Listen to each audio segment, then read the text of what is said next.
Okay, so for auscultation of the heart, you want to listen to the chest on both sides for 15 seconds and multiply that value by 4. You also want to listen to all 9 quadrants of the lungs and make sure you're not hearing any crackles or any wheezes. Crackles are subjective of pulmonary edema and pulmonary effusion, and crackles dorsally and ventrally can lead to pleural effusion and pneumothorax. So, to listen to the heart, going to find a strong heartbeat and find a peripheral heartbeat on the femoral artery.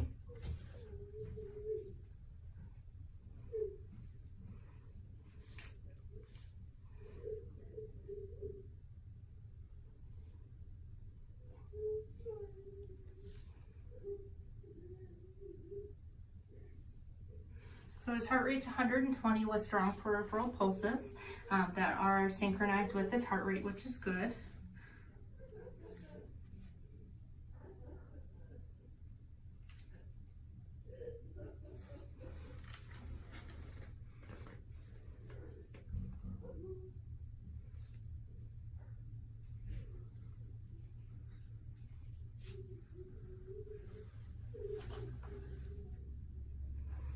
And he has nice clear lungs with no sounds of any wheezing or any crackles. Okay, so for hooking up an EKG, we have our patient here in lateral recumbency. What we're going to do is we're going to hook up all of his leads. This is a 3-lead machine, so we have a right arm, a left arm, and a left leg.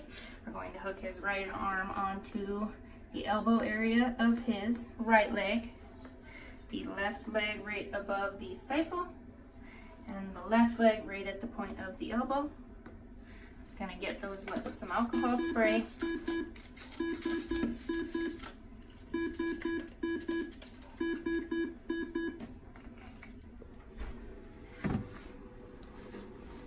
For reading an EKG, we have a young, healthy, active patient here, so having a low heart rate is not of low concern.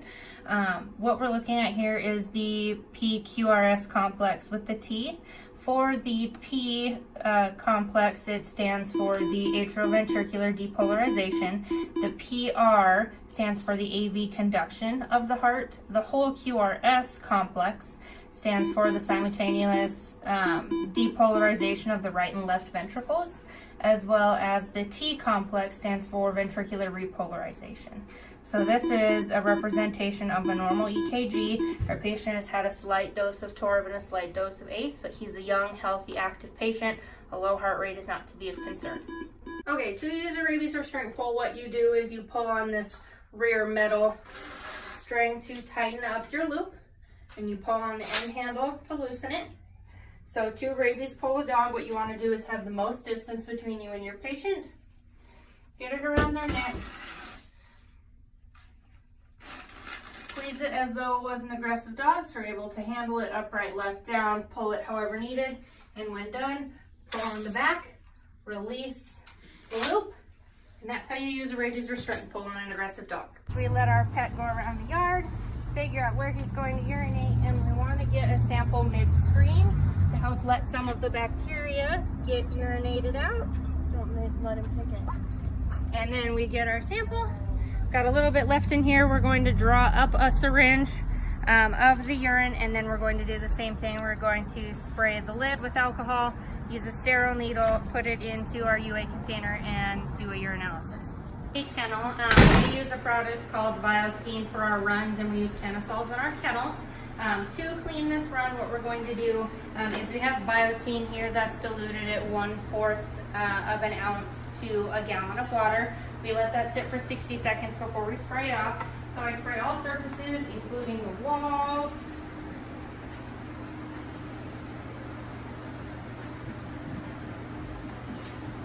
with our highest power sprayer here.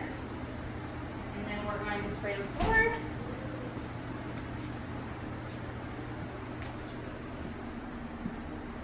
And we're going to let that sit for 60 seconds or until dry, and then we'll spray it out with hot water and we'll squeegee it out. Okay, so we waited a little over a minute. We went and did another procedure in the process. So our stuff is waited over 60 seconds and is almost dry. So we're going to spray it down with hot water.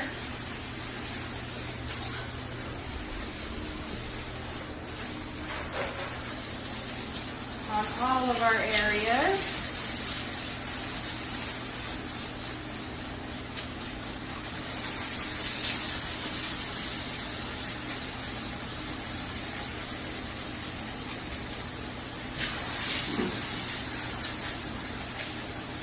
Once we have it sprayed down,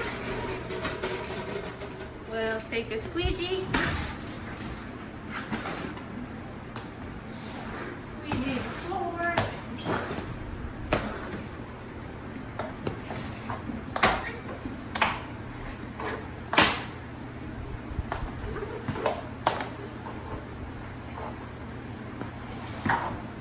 and we'll wait for the floor to fully dry, and then we'll put a bed in there. Okay, so to perform a sterile urinary catheterization on a dog, we have our sterile field here, which the doctor's gloves count as the sterile field on the inside. We have sterile lube that we apply to one side of the glove to apply to the urinary catheter. And we have a sterile syringe that will drop in another area. And we have our urinary catheter, which will open partially so I can pass to the doctor. We won't let it touch anything else, so it remains sterile. We need to do a gentle scrub of the prepuce with some chlorhexidine scrub first. Try and get some of that debris out of the area. Then what we're going to do is we're going to pass our urinary catheter to our doctor. Just going to dip it in the lube, and the technician is going to extrude the prepuce.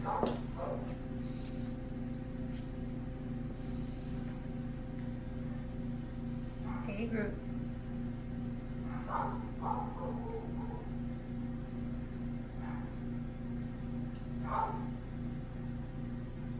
And then we will use our sterile syringe to get urine out of the bladder.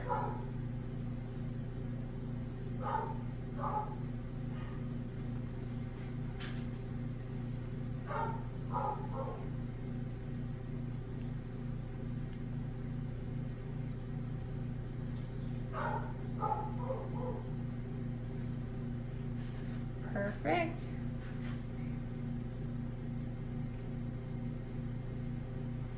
And you can pass that to your technician and remove the urinary catheter.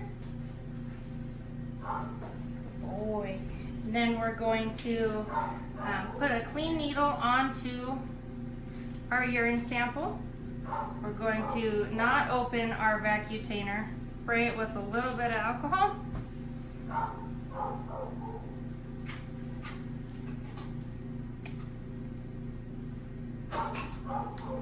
And allow the vacutainer to take our sterile urine substance to send out for a UA at an outside laboratory.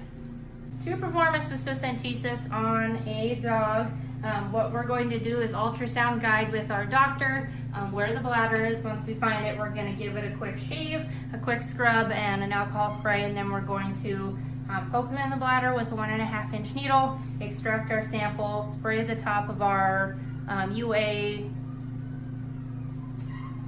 thing, and put it in with a sterile needle without taking off the cap of the sample container. So with ultrasound, we're going to find his bladder.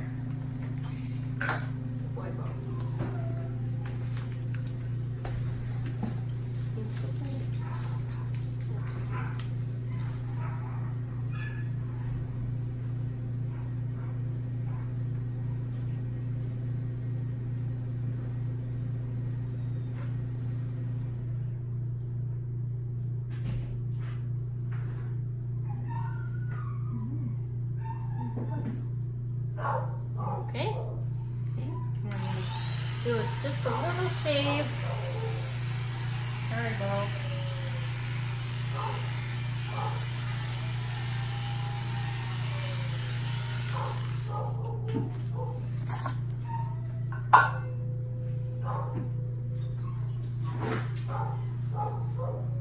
Do a quick chlorhexidine scrub. Keep the area nice and clean.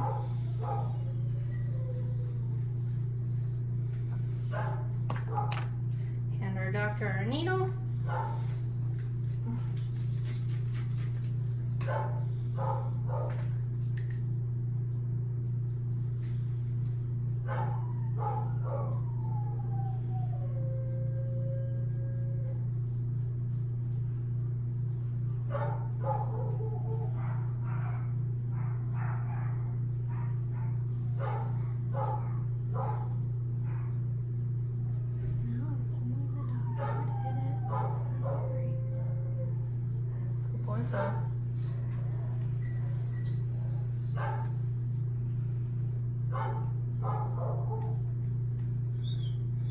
You're okay. Good boy. Good boy.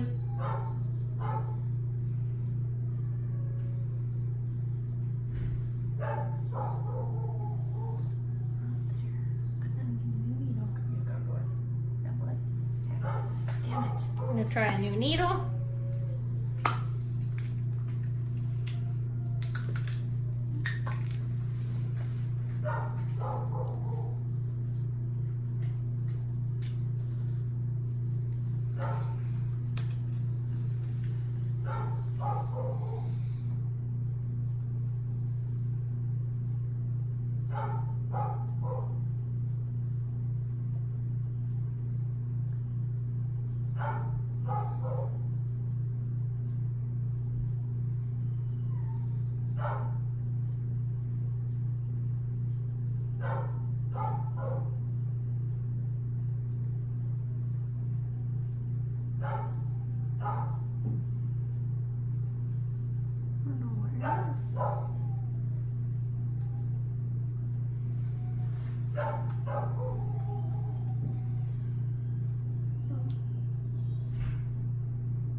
Please stop it.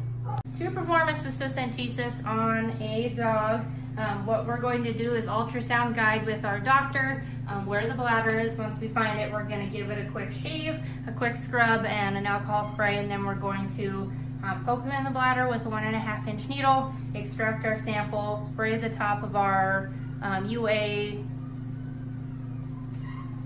thing, and put it in with a sterile needle without taking off the cap of the sample container. So with ultrasound, we're going to find his bladder.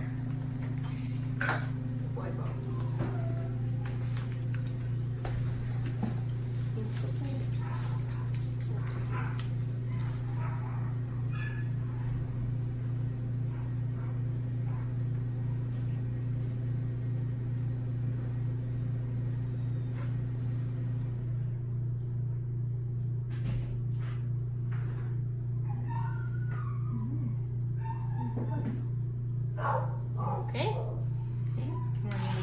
Do just a little shave. There we go.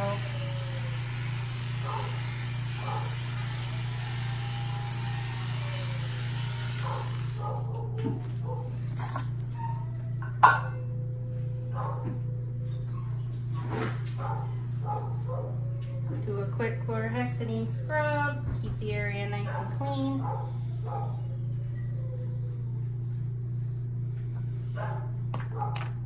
Hand our doctor our needle.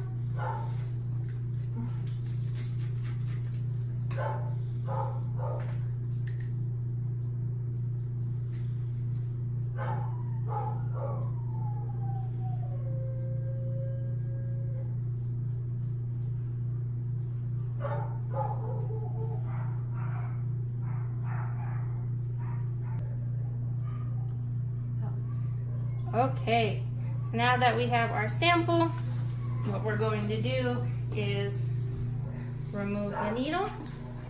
We're going to spray our container with a little bit of alcohol.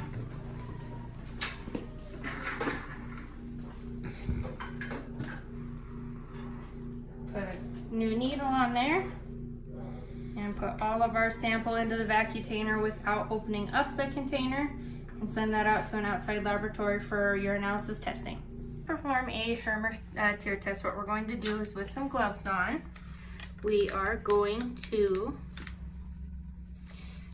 fold at the the lined point on the Schirmer tear test, and we're going to tuck this just right under the eyelid on the left side.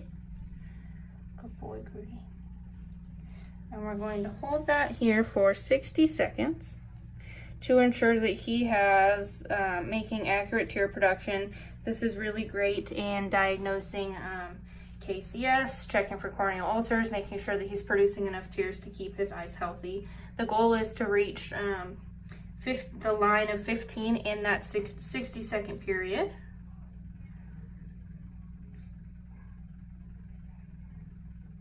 You're being a good boy. Yeah, you're being a very good boy. We've got 30 seconds left, and he has already surpassed the 15 mark. So it looks like we're going to be heading up to 20. He's definitely making enough tear production for his eye. If you want to lay down, that's okay. Good boy.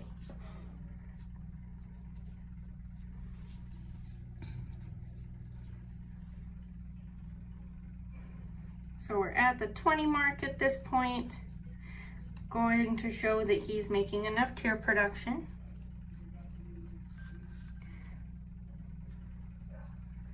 Pull that out, and he has made far more tears than necessary. We're going to repeat that on the right eye. Fold it at the 5-point mark. Group. We're going to do the same thing on this eye. Come here, buddy. Just stick it right under the eyelid. Grudy, open up. And hold it closed for 60 seconds.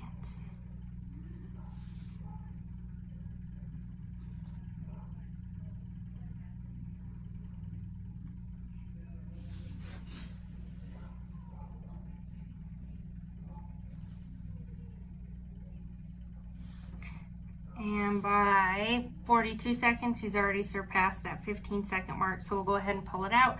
We know that he is producing enough tears to make it healthy for his eye. Okay, so here we have our Vtht tono pen. We're going to press the on button. It's going to tell us to load one of our sticks.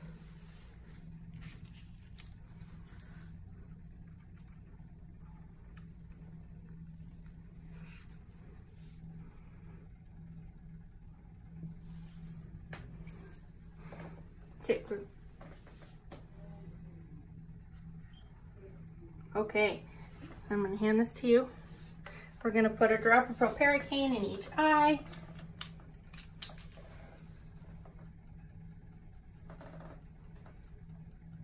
Numb those up for a second. Then what we're going to do is hold it at a 90-degree angle to his eye, 4 to 8 millimeters away, and check his eye pressures. Reading at 14, 11, 14, 11, and 3 on that one. Then we're going to remove this and do it on the other eye.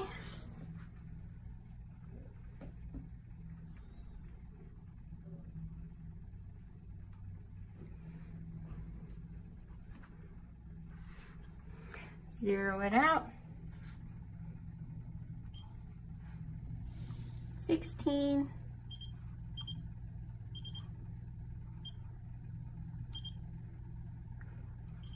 11.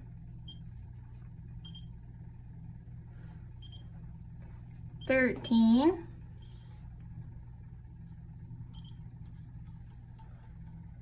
And 16. And that's how you use the tono pen. Perform a fluorescein eye stain check. What we're looking for is any corneal abrasions or any corneal ulcers. I'm going to start by applying a little bit of proparacaine in each eye. In the case he was to have an ulcer, we don't want to cause any pain or irritation in his eye. Then what we're going to do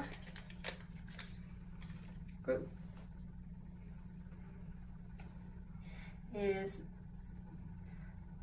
touch the fluorescein stick to his eye.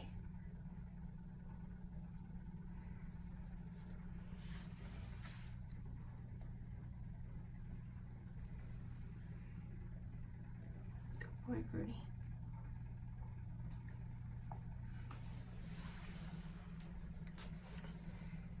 Going to add a fluorescein appearance to his eye.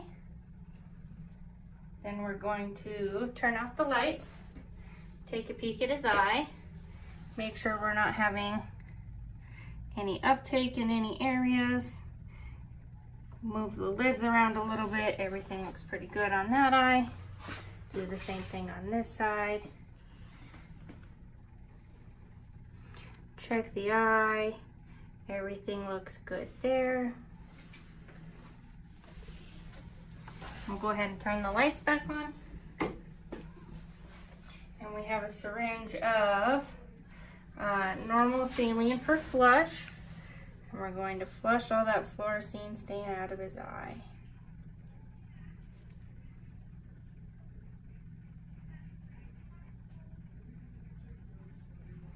Good boy. Good boy.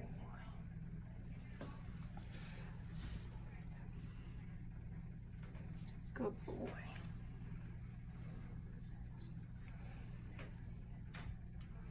And that's how you use the fluorescein stain test to check for corneal ulcers. To do an anal gland expression, we're going to apply sterile lube to the finger. I'm going to come around back this way. And then I load my hand with baby wipes, so we have something to catch the anal gland material. At about 10 and 2 o'clock are the anal glands, and you're just going to gently squeeze out the material.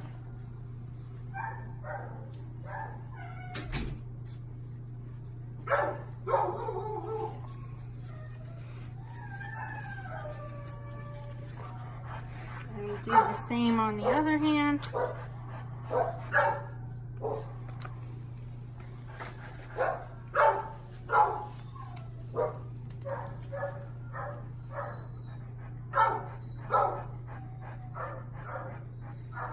And just gently milk out the material.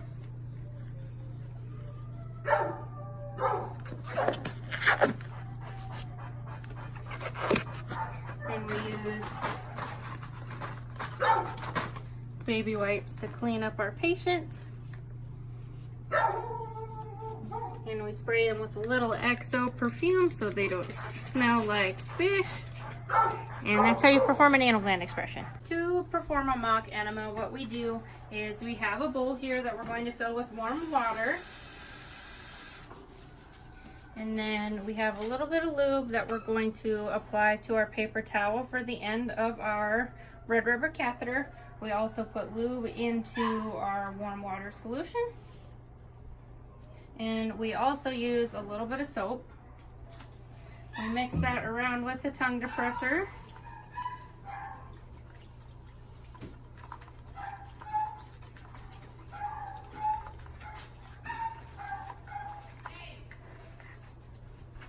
And then we have our syringe. We're going to suck up our enema solution into a 35 ml cath tip syringe. Apply that onto the end of a red rubber catheter.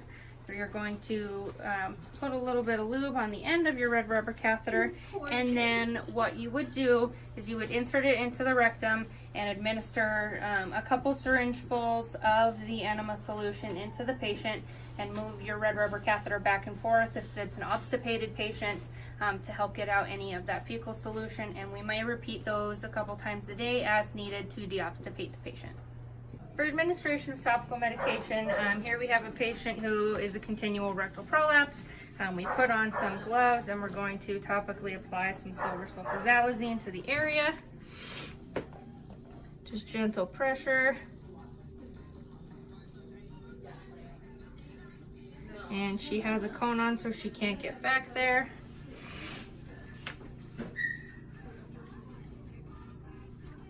Why silver sulfa instead of Positrex? That's what Luke said to do. Performing ear cleaning, you're going to insert an ear cleaner into the base of the ear where you're using epiotic. We apply until it starts leaking out, and then you're going to massage the base of the ear. You're okay.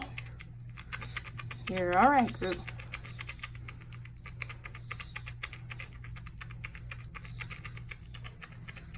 We're gonna let him shake his head. Good boy. We're going to use some cotton.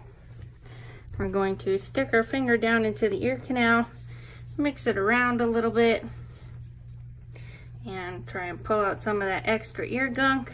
He's got some pretty clean ears, so no concern there. We never recommend clients use Q-tips because of the risk of puncturing the tympanic membrane.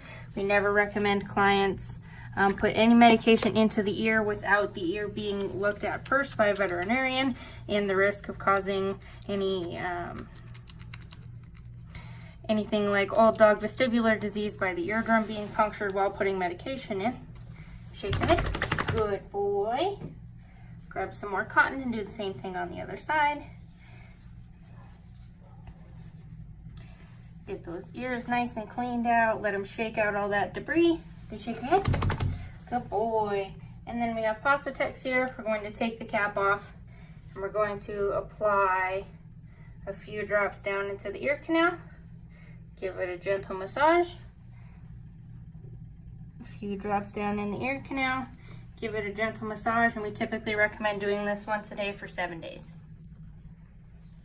Cleaning on a cat, we're going to do the same thing as a dog. We're going to drip some of the medication into the ear.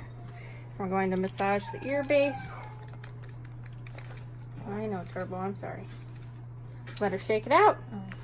Do the same thing on the other side. Turbo, it's okay. Turbo. Turbo, hey. That's why you're in a bed. Turbo. Okay, shake it out. Shake it out. Good girl. I know, that's so weird. And stick our finger in there. Again, we don't recommend using any Q-tips. As they shake out the debris, it'll come out.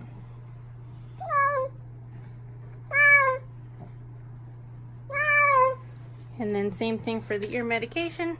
I'm going to apply a few drops down into the ear canal, massage the base of the ear. Do the same thing on the other side. And that's how you clean a cat's ears. For administration of sub-Q fluids, you can either use the bag line method or you can use a syringe method. Since this is just for demonstration, I like to use the syringe method. So what I'm going to do is I'm going to draw up an amount. So we'll do 12 mils for him out of an IV bag. This is lactated Ringer solution. And I always change my needle to a smaller size needle, which I had.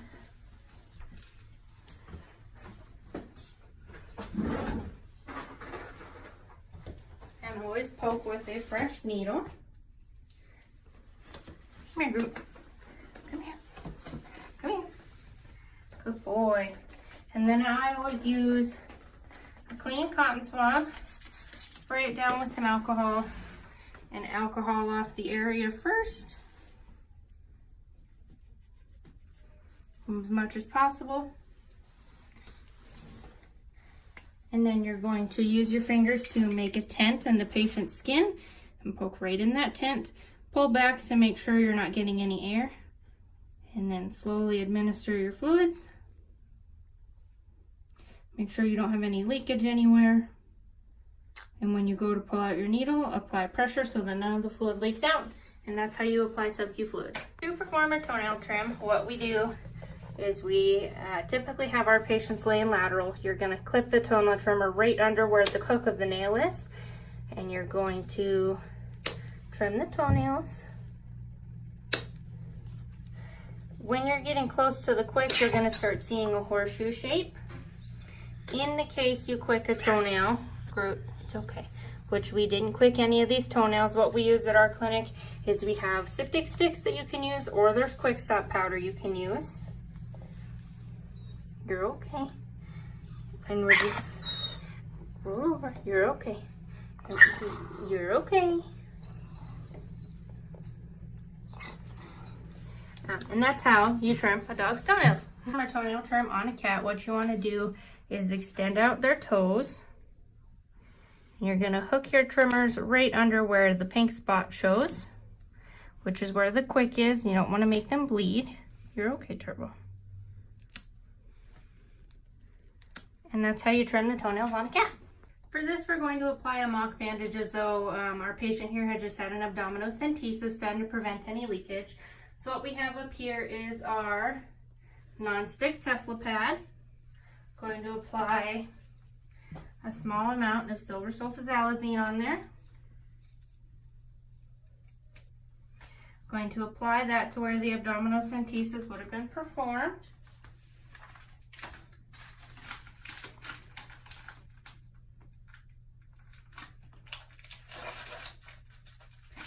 We're going to get out our gauze, and we're going to use cast padding.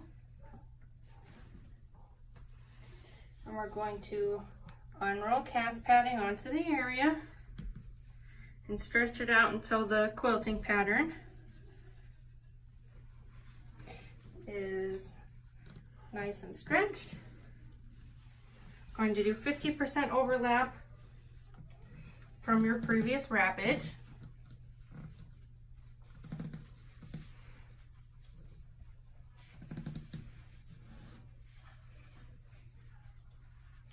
And we're going to leave his prepuce exposed in the case he needs to use the restroom before it's time to remove our pressure wrap. Once we have our cast padding layer on, we're going to apply a gauze layer, again with 50% overlap.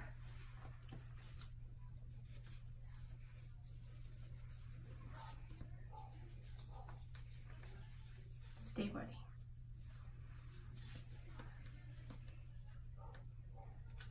Then we're going to apply a vet wrap layer.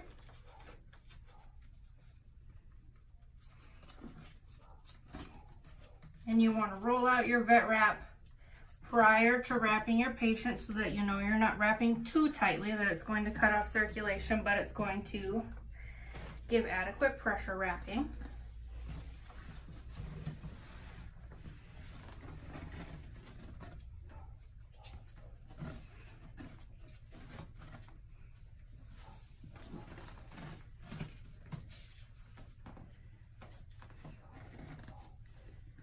Again, still leaving that prepuce exposed so he can use the restroom if he needs to.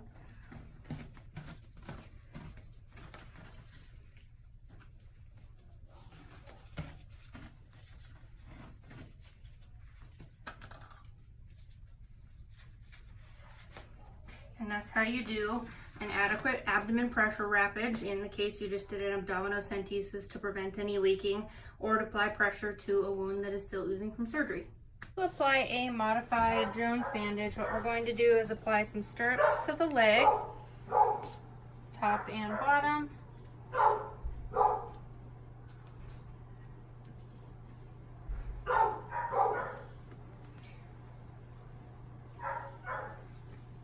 And we're going to put a tongue depressor in between the two of those to help prevent them from sticking to each other.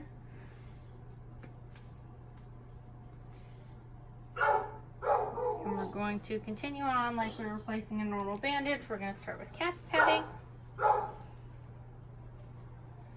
And you want to stretch it out, applying 50% over your previous bandage.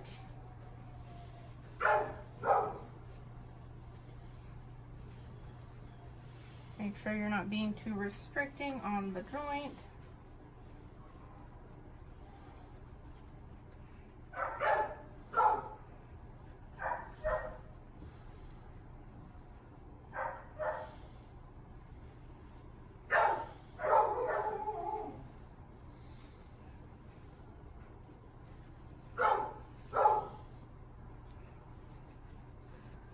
We'll go up over the knee.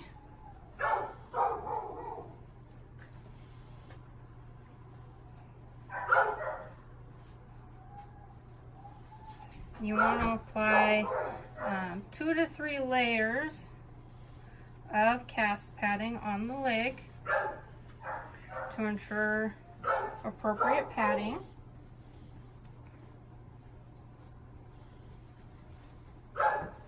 Ashley, Luke has a room up. I think you're fine.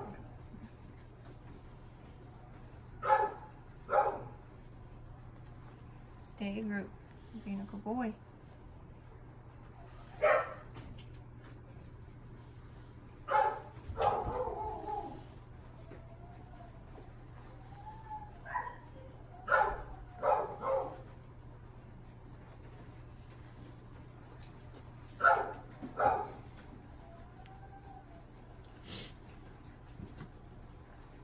Casey went on it.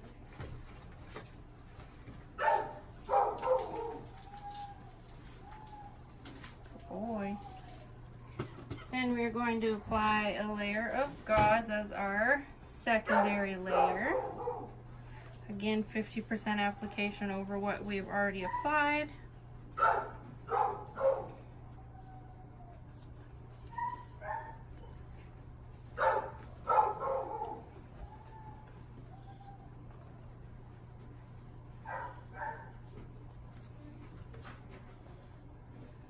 And at this point, we're going to apply our splint onto the leg.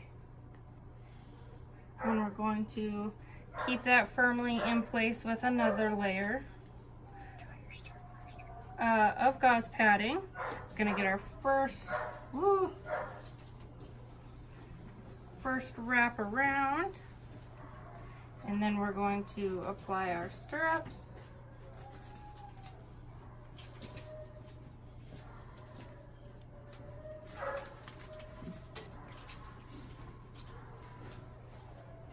To help hold our splint in place.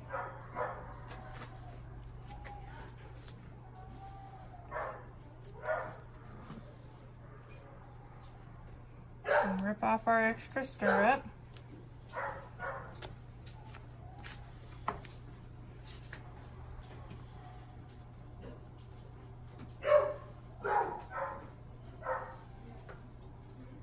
Thank you. Stay grouped. And the gauze issue. So keep firmly wrapping our gauze with 50% reapplication, making sure it's not too tight.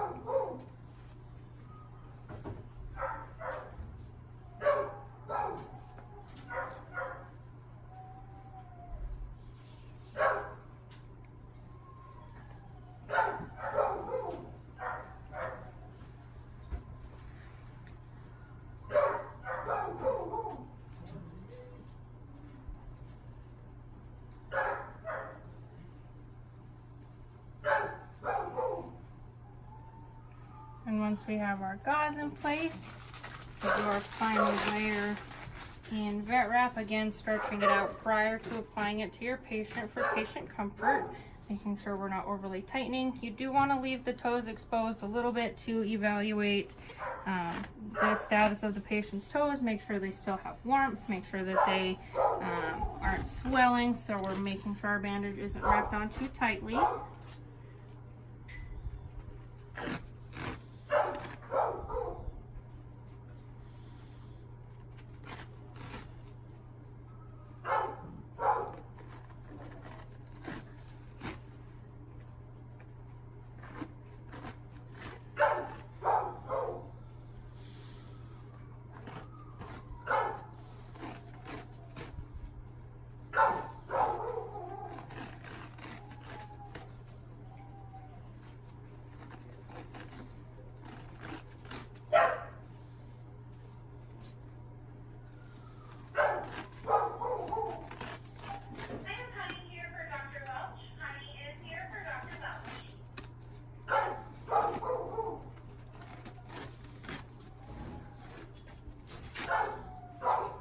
Oftentimes we will add the bandage scissors. You're all right, Groot. Good boy. Good boy. Some elasticon on the bottom of the foot. Maybe. To allow the patient to have a little bit of grippage down on the bottom. If your bandage is appropriately placed, you shouldn't need to add any elasticon onto the skin, as well as it can cause some contact irritation and infection. That's how you place a modified Robert bandage, as well as a splint. For removal of a modified Robert Jones bandage, we're going to remove our elasticon layer, and we can cut through it over the plastic part of the bandage, but for the patient's safety, I'm opting to just remove the layers of bandage that we've applied.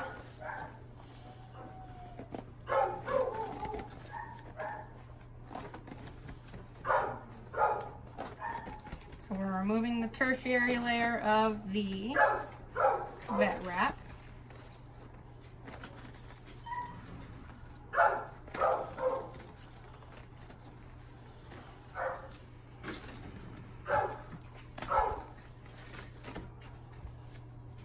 And we'll start removing our secondary layer of gauze that is keeping our splint on place. Remove our stirrups that are attached to our splint. And then we'll start removing the 2 tertiary layers applied to the leg.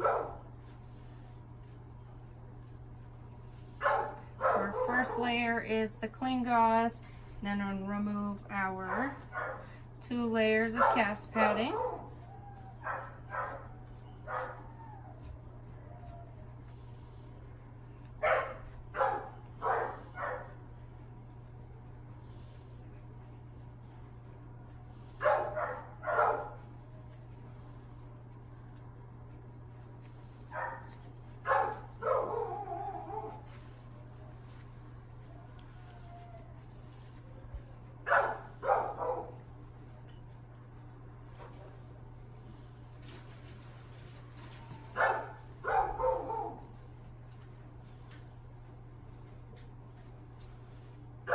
And gently remove our stirrups.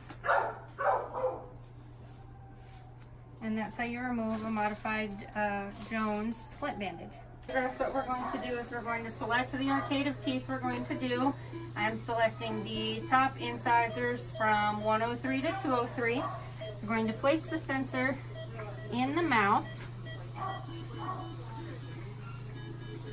And we're going to do a 70-degree tube head angle. Then we're going to get 6 feet away from our patient.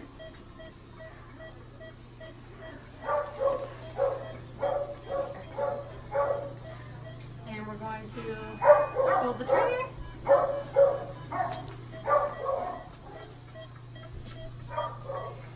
It shows a rough image of 103, so it'll need to be retaken. It shows some apices and some of the crown. We'll move on and take an x-ray of the second canine tooth, or the canine tooth on the 204.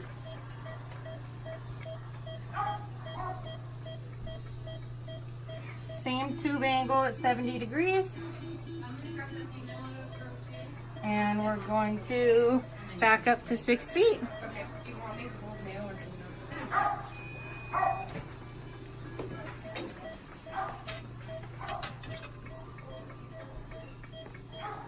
Shows the canine tooth apices. It also shows an x-ray of 205 and 206, partially of 207. We want to wash it out with a chlorhexidine solution. Try and get some of that excess mouth bacteria out.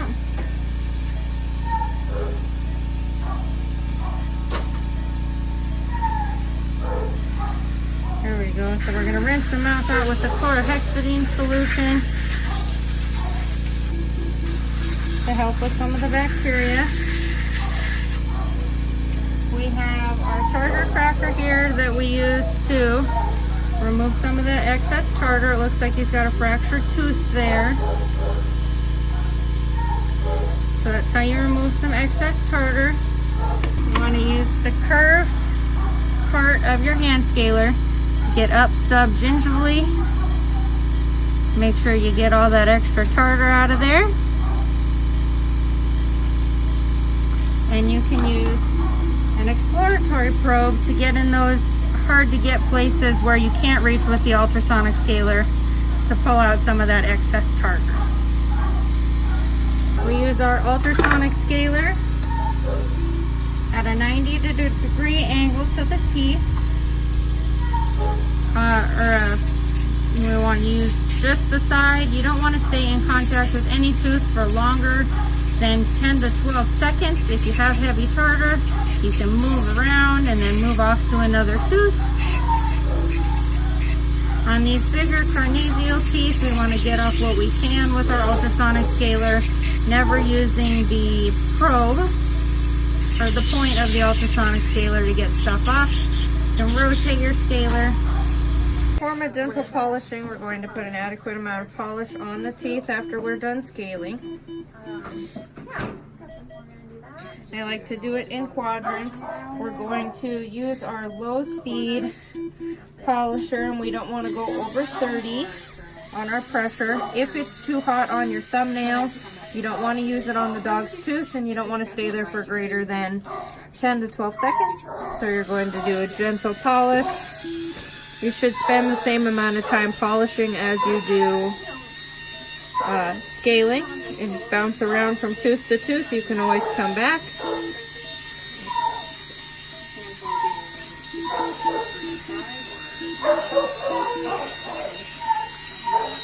And when we're all done polishing, we're going to want to rinse the mouth out with another chlorhexidine solution rinse. Make sure that we don't have any of the polish or any leftover debris under the gingival line of the tooth.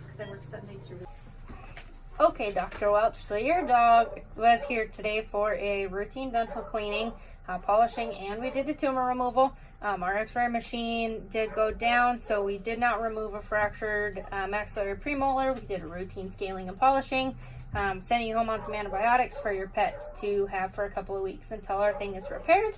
Then we'll have you come back and do some x-rays and some teeth removals. For your antibiotic, we have clindamycin here. It's 2 tablets by mouth once every 12 hours until gone. Make sure you give that with food, as it can upset the stomach. For pain medication here, we have Rimadyl. You're going to give half of this tablet once every 12 hours by mouth. Again, give that with food because it can cause GI upset. If you see any tarry stools or decrease in appetite, please give us a call. As well as we also noticed during your pet's procedure that he does have tapeworms. So here we have Drontal Plus as a dewormer. You're going to give 1.5 tablets by mouth once. That's going to clear up all the tapeworms. For the tumor removal, we have external sutures. Please bring your pet back in 14 days. We'll remove those sutures for you. And then we will follow up on his dental work at that time. Thank you. For at-home dental care, we don't recommend starting any at-home dental care for 2 weeks after we finish up our follow-up procedure. So today we'll send you home with a little care package. It includes a toothbrush. It includes an appropriately sized Vtht dental chew, some toothpaste, and a sample of some TD dog food. How to appropriately brush your dog's teeth is once a day. Give it a gentle scrub with a dog toothpaste, not a human toothpaste, as it can cause GI upset. And again, we don't recommend starting this for 2 weeks after any extractions, and feed soft food for 14 days. Oh, okay.